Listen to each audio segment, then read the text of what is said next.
নমস্কার, আমি তরুণ ঘোষ। দুর্ভাগ্যজনক হলেও বাংলাদেশ এবং ভারতের মধ্যে এই যে টি-20 নিয়ে যা চলছে, এটা অত্যন্ত নিন্দনীয় কাজ। আমি যেমন ভারতের আইসিসির কথা বলবো, বিসিসিআই এর কথা বলবো, তেমনি বাংলাদেশের সরকারের কথাও বলবো। আমি প্রথম দিনই বলেছিলাম বিসিসিআই এর উচিত ছিল এই পরিস্থিতির ব্যাখ্যা করে বাংলাদেশকে আমন্ত্রণ না জানানো, মুস্তাফিজুরকে, এবারের যে অবস্থা। অথবা তারা যদি অসুরক্ষিত বোধ করে তাহলে টোটাল ম্যাচটা দুবাইতে নিয়ে যাও অথবা শ্রীলঙ্কায় নিয়ে যাও। পাকিস্তানের বেলা বহুবার হয়েছে, হয়নি এমন নয়, বহুবার হয়েছে। তাহলে বাংলাদেশের বেলাতে হলো না কেন? নিরপেক্ষ দৃষ্টিতে যদি আপনি দেখেন তাহলে পরে বলতে হবে, তাই যদি পাকিস্তানের ক্ষেত্রে সিকিউরিটি ইস্যু হলে দুবাইয়ে খেলা হতে পারে, শ্রীলঙ্কায় খেলা হতে পারে, তাহলে বাংলাদেশ ভারত যে ম্যাচগুলো সেগুলো আগে থেকে শিফট করে দুবাই অথবা শ্রীলঙ্কায় নিয়ে যাওয়া যেত। কিন্তু আমাদের বিসিসিআই তারা ঘুম মেরেছিল, না ভারতেই খেলতে হবে। এই তো কোনো মানে নেই। যখন তোমরা পাকিস্তানের বেলা যখন তোমরা মেনে নাও, আসলে পাকিস্তানেরও টাকা চাই, বিসিসিআইয়েরও টাকা চাই, আইসিসিরও টাকা চাই, সকলেরই টাকা চাই। টাকা অর্থ একটা বড় ম্যাটার করে। যে একটা খেলা যদি পাকিস্তান আর ভারতের না হয় তাহলে পরে তার একটা যে ক্ষতির পরিমাণ, সে ক্ষতির পরিমাণ বহু। তা এই যে মধ্যিখানে এই যে রাজনীতিটা মানে ঢোকানো হলো, বিসিসিআই এইটা করলো। আমি বরাবর দোষ দিই কিন্তু বিসিসিআই কে, কারণ বিসিসিআই আগু পিছু চিন্তা না করে সমস্ত ম্যাচগুলো ভারতবর্ষে কলকাতায় ফেললো কেন? বিসিসিআই যারা কর্মকর্তা, যারা কলকাতায় থাকেন, তারা কি কলকাতার অবস্থা জানেন না? তারা অনায়াসে প্রথম থেকেই দুবাই সিলেক্ট করতে পারতেন আর শ্রীলঙ্কা করতে পারতেন, অথবা দুবাইতে পুরো ওটা করতে পারতেন, কেউ তো না করেনি। এর আগে যে হয়নি তা তো নয়। আর আইসিসি হচ্ছে গিয়ে বিসিসিআই এর পিট্টু, পুরো ভারতবর্ষ কন্ট্রোল করে আইসিসি। সেখানে 14টা ভোট 15 না পড়বে কি 15টা ভোট পড়বে, সে তো পরের কথা।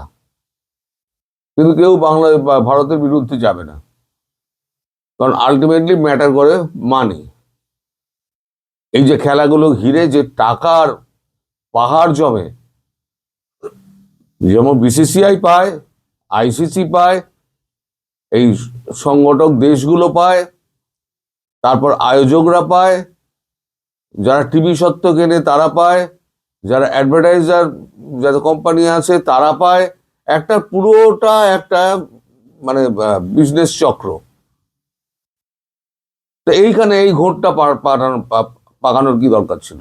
আর বাংলাদেশের দোষ হচ্ছে, বাংলাদেশ ক্রিকেট বোর্ড যদি ভারতের কাছে অ্যাপ্লাই মানে একটা চিঠি পাঠাতো যে আমরা অসুরক্ষিত বোধ করছি, আইসিসি আমাদের এরকম জানিয়েছে, আমাদের সুরক্ষা দেওয়া হোক, আমরা যেতে রাজি আছি, তাহলে ভারতবর্ষ ঠিক করতো।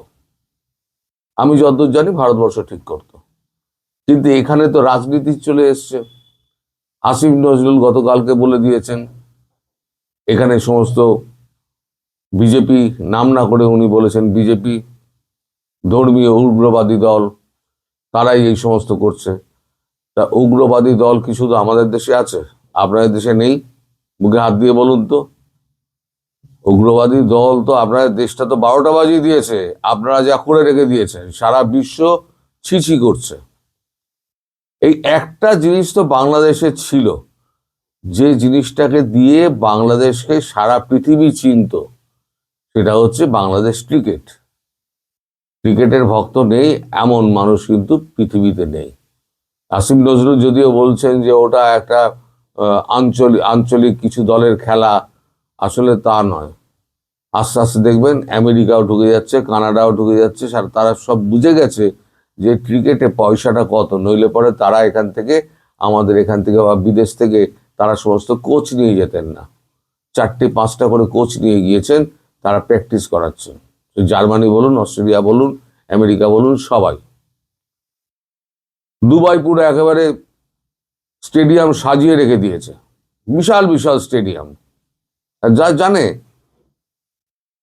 এমএসবি জানে যে ক্রিকেট থেকে পয়সা আসে।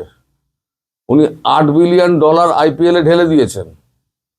পুরোটা হচ্ছে ব্যবসা। এই ব্যবসার মধ্যে এই যে বাংলাদেশ সরকার ঢুকে গেল না, সরকারের ঢোকাটা উচিত হয়নি। আমি বলবো ভারত সরকার ঢুকেছে, হচ্ছে তো আইসিসির সঙ্গে আর বাংলাদেশ ক্রিকেট বোর্ডের। সরকার ঢুকলো কেন? আমাদের খবরের কাগজ এখানে বেরিয়েছে, অনর বাংলাদেশ ভারতে আসবে না, নজর আইসিসিতে। অনর বাংলাদেশ ভারতে আসবে না, নজর আইসিসিতে। এরা মনে করছে যে পাকিস্তান যেহেতু ভোটদানে বিরত হয়েছে, পাকিস্তান ওদের পাশে থাকবে, পাকিস্তান খেলবে না। পাকিস্তান না, ওই পয়সা দিলে ওই এদের মতো নাচবে, নাচবে রে বুলবুল, পয়সা দিলে তাই করবে। পাকিস্তান হচ্ছে এমন দেশ, আপনাদের গাছে তুলে দিয়ে বইটি কেড়ে নিয়েছে। আপনাদের আসল শত্রু হচ্ছে পাকিস্তান, সেটাকে আপনারা চিনতে পারছেন না। যখন চিনতে পারবেন তখন কিন্তু অত্যন্ত দেরি হয়ে যাবে। এরা সব কিছুতে আপনাদের একেবারে বিপদের মধ্যে ফেলে দিচ্ছে। এরা সেটা রাজনীতি থেকে আরম্ভ করে আপনার ধর্ম এবং খেলা, কোনোটাই কিন্তু এরা বাদ দিচ্ছে না। দেখবেন, আমার কথা মিলিয়ে দেবেন, পাকিস্তান খেলে কিনা আপনি আমার কথা মিলিয়ে নেবেন। ওই শ্রীলঙ্কায় গিয়ে কিন্তু পাকিস্তান খেলছে, মধ্যখানে বাদ পড়ে গেল কে? বাদ পড়ে গেল বাংলাদেশ। আর বাংলাদেশের এত রিজিট হওয়া উচিত হয়নি। আর বিশেষ করে আসিফ নজরুলকে আমি বলবো, সব ব্যাপারে এই যে নাকটা গলানো, এই নাকটা না গলিয়ে যদি বিসিসি বাংলাদেশ ক্রিকেট বোর্ডের হাতে যদি জিনিসটা ছেড়ে দিতেন যে তোমরা কথাবার্তা চালাও, আমরা সরকার এর পেছনে আছি, কিন্তু তা তো ওনারা করবেন না। যেখানে দেখবেন ভারত বিরোধিতা, সেখানে একেবারে ঝাঁপিয়ে পড়বেন। ঝাঁপিয়ে পড়ে আলটিমেটলি কি হলো, এই যে ক্রিকেটারগুলো ছিল এদের একেবারে লাইফ ফেল করে দিল। এবার টাকা পয়সাগুলো যদি ফেরত না দেন, স্কটল্যান্ডকে নেওয়া হচ্ছে, অথবা অন্য কেউ, স্কটল্যান্ড রাজি না হলে অন্য কেউ আসবে, তো তখন তারা তাদের টাকা দিতে হবে। সেই টাকা পয়সাগুলো এখন তো বাংলাদেশি না দেয়, তাহলে বাংলাদেশের ওপরে তো একটা ফাইন চাপবে, প্লাস ব্যানও হতে পারে, আজীবনের জন্য ব্যান হতে পারে। বাংলাদেশ ক্রিকেটটাকে একেবারে প্রশ্নের মুখে ফেলে দিল এই আসিফ নজরুল অ্যান্ড গ্যাং।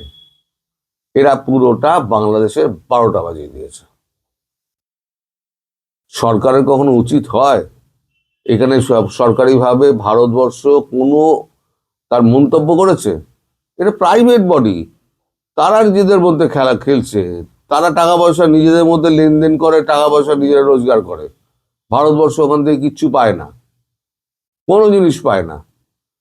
যাই হোক, এখন বাংলাদেশের কপালে কিন্তু অনেক দুঃখ আছে, এটা কিন্তু আমি বলে দিলাম। বাংলাদেশ, আমি চাই না যে বাংলাদেশের মোটা দেশ ক্রিকেট থেকে বঞ্চিত হোক, কিন্তু এখনো সময় আছে। যদি বাংলাদেশ ক্রিকেট বোর্ড, যদি আইসিসি অথবা ভারতকে যদি লেখে, ভারত সরকারকে, যে আমাদের একটা ব্যবস্থা করে দেওয়া হোক, আমরা খেলতে ইচ্ছুক। আপনারা মিটিং করেছেন, বলছেন তো, কাগজে বেরিয়েছে মিটিং করেছেন, তাহলে ভারতবর্ষ নিশ্চয়ই একটা ব্যবস্থা করত।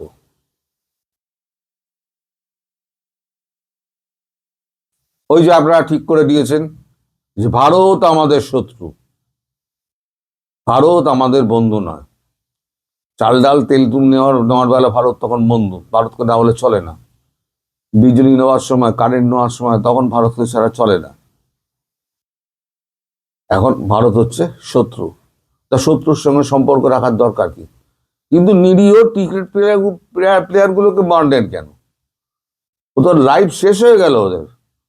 আপনাদের রাজনীতির ফাঁদে পড়ে ক্রিকেট প্লেয়ারগুলোর মানে শেষ হয়ে গেল, লাইফ শেষ হয়ে গেল। আইসিসির অনুমোদন ছাড়া অন্য কোথাও খেলতে পারবে? এই যে গোঁ ধরে আপনারা বসে রইলেন এবং আইসিসিকে অপমানিত করলেন, আইসিসি এবার যদি মনে করে যে আমি ওকে ব্যান করবো বাংলাদেশকে, আপনি আটকাতে পারবেন? আসিফ নজরুল আপনি আটকাতে পারবেন না, আপনার সরকার আটকাতে পারবে না। আইসিসি হচ্ছে একটা প্রাইভেট বডি, তারা যা সিদ্ধান্ত নেবে সেটাই শেষ সিদ্ধান্ত, এবং আইসিসির সিদ্ধান্ত মানে সারা পৃথিবীতে যত ক্রিকেট খেলে 15টা দেশ তাদের একই সিদ্ধান্ত। আর পাকিস্তানের কথা বলছেন, আমি বললাম দেখে নেবেন পাকিস্তান টি-20 খেলতে যায় কিনা। ভারতের সঙ্গে খেলা বন্ধ করে পাকিস্তান, নাচ মেরি বুলবুল তো পয়সা মিলেগা। পাকিস্তান পয়সা বোঝে, বুঝতে পেরেছেন? আর আপনাদের আর্থিক লসটা একটুখানি ভেবে দেখবেন। এই যারা যারা টিভি সত্ত্ব কিনেছিল, যারা অ্যাডভার্টাইজিং কোম্পানি, আপনার প্লেয়ারদের টাকা, এই সমস্ত কিছু যারা করেছিল, তাদেরকে একবার ভেবে দেখবেন যে আপনারা কি করেছেন। যদিও ভাবার সময় টময় আপনাদের নেই, জ্ঞান চক্ষুর উন্মোচনই হয়নি, তার ভাববেন কি? সবাই ভালো থাকবেন, সুস্থ থাকবেন এবং সাবধানে থাকবেন। নমস্কার।